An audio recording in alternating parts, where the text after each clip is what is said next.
ओम नमो भगवते वासुदेवाय। श्रीमद् भागवत महापुराण एकादश स्कंद 14वां अध्याय ब्रह्मचर्य और गृहस्थ आश्रम वर्णन। श्री उद्धव जी बोले, हे कृष्ण जी, महाराज, वर्णाश्रम धर्म के मानने वाले और न मानने वाले मनुष्य को अपनी भक्ति मिलने का उपाय जो आप पूर्व में कह चुके हैं, अतः जिस व्यवहार से वह भक्ति मिलती है उसकी रीति में जानना चाहता हूँ। हे कृष्ण जी, जिस धर्म को हंस रूप से ब्रह्मा जी को सुनाया था वह कुछ लुप्त हो गया है, तो आगे कैसे होगा? सिवाय आपके दूसरा इस धर्म का वक्ता और रक्षक इस भूमि पर न कोई है, न देवताओं की सभा में है। तब हे मधुसूदन, आप जैसे धर्म वक्ता, धर्म रक्षक जब इस पृथ्वी को छोड़कर वैकुंठवासी होंगे तो छिपे हुए धर्म का कहने वाला कौन रह जाएगा?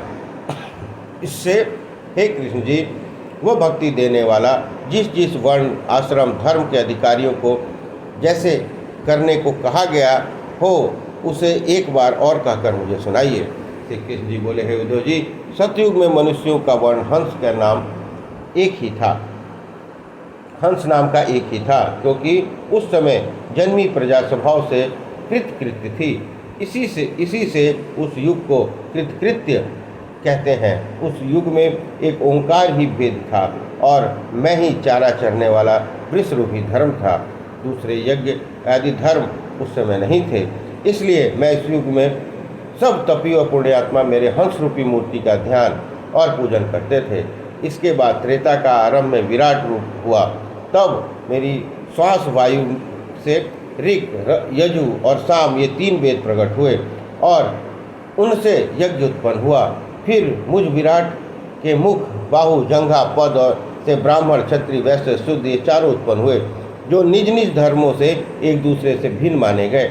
मुझ विराट की कमर के अगले हिस्से से गृहस्थाश्रम प्रकट हुआ, हृदय से ब्रह्मचर्य निकला, छाती के निचले हिस्से से वानप्रस्थ आश्रम प्रकट हुआ और मस्तक से संन्यास आश्रम प्रकट हुआ।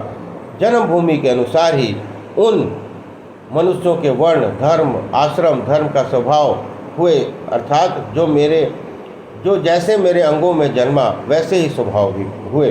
ब्राह्मणों के स्वाभाविक धर्म सम रखना, इंद्रियों का दमन करना, तप करना, शौच से रहना, संतोष रखना, शांत रहना, सरल रहना, मेरी भक्ति करना, दयालु होना, सत्य बोलना।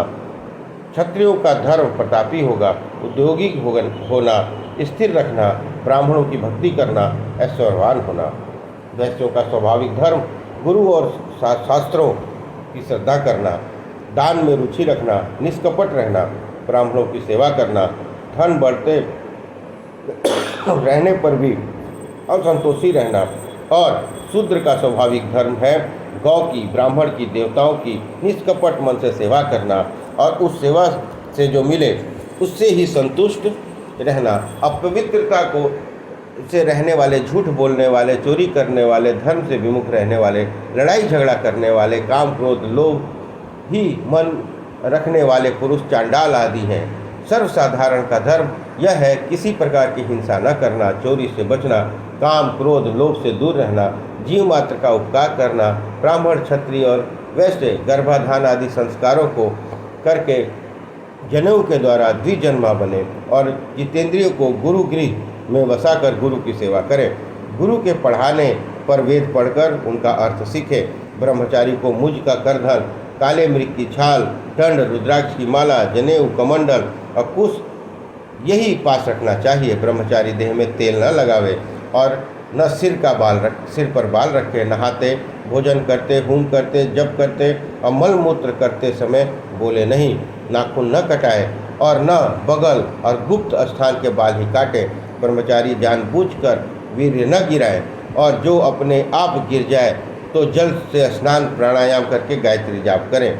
नित्य सावधानी से पवित्र और मौन होकर दोनों समय जप करें और होम की सामग्रियों से अग्नि का, अर्घ से सूर्य की, प्रणाम से गुरु की, हरी घास से गौ की, आदर से ब्राह्मणों की, उपकार मानकर पढ़ाने वाले गुरु की और फूल, जल, गंध, धूप, दीप आदि से देवताओं का पूजन करें। गुरु को ईश्वर के समान समझें, उनका कभी अनादर न करें, उनके गुणों में दोष न देखें, क्योंकि गुरु सर्वदेवमय है। सुबह शाम भीख मांगकर लाया हुआ अन्न वगैरह गुरु को चढ़ावें। उनमें से जो गुरु लौटा दे उसे आप लें। ब्रह्मचारी सर्वदा गुरु के साथ रहकर तन मन से उनकी सेवा करें और जब तक पढ़ने का समय रहे तब तक गुरु के ही निवास स्थान पर रहें। अगर उनकी इच्छा ब्रह्मलोक में जाने की है तो अपनी मृत्यु काल तक ब्रह्मचारी रूप में ही गुरु दक्षिणा गुरु को अर्पण कर दें। फिर वह वेदाभ्यास से मिले हुए तेज से पाप रहित हो, सब जगह समान बुद्धि रखकर अग्नि, गुरु, जीवात्मा और मुझ परमात्मा की पूजा किया करें। जो ब्रह्मचारी सर्वदा ब्रह्मचर्य रखना चाहे वह काम बुद्धि से स्त्रियों की ओर न देखे। स्त्रियों का स्पर्श करना, बोलना, हंसी ठाठा करना भी उचित नहीं है। पशु पक्षी मैथुन कर रहे हो तो उनकी ओर देखना मना है। सदा शौच, आचमन, स्नान, संध्योपासन, तीर्थ, व्रत, जप ही किया करे। न तो छूने योग्य को उनका छूना, न खाने योग्य पदार्थों को खाना, न बोलने योग्य मनुष्यों से बोलना ब्रह्मचारी को उचित नहीं है। वे उद्धव ऊपर कहे शौचादि नियमों से इंद्रियों का दमन और जीव मात्र में मेरी भावना सर्व धर्म चलो और सब आश्रमों के लिए कहा है। ऐसा नैष्ठिक ब्रह्मचर्य रखने वाला ब्रह्मचारी यदि निष्काम रहे तो उग्र तप के द्वारा उसका लिंग शरीर जलकर भस्म हो जाता है और वह शुद्ध होकर मेरा अनन्य भक्त बन जाता है। इस प्रकार यह अध्याय संपन्न हुआ। बोलिए कृष्ण भगवान की जय।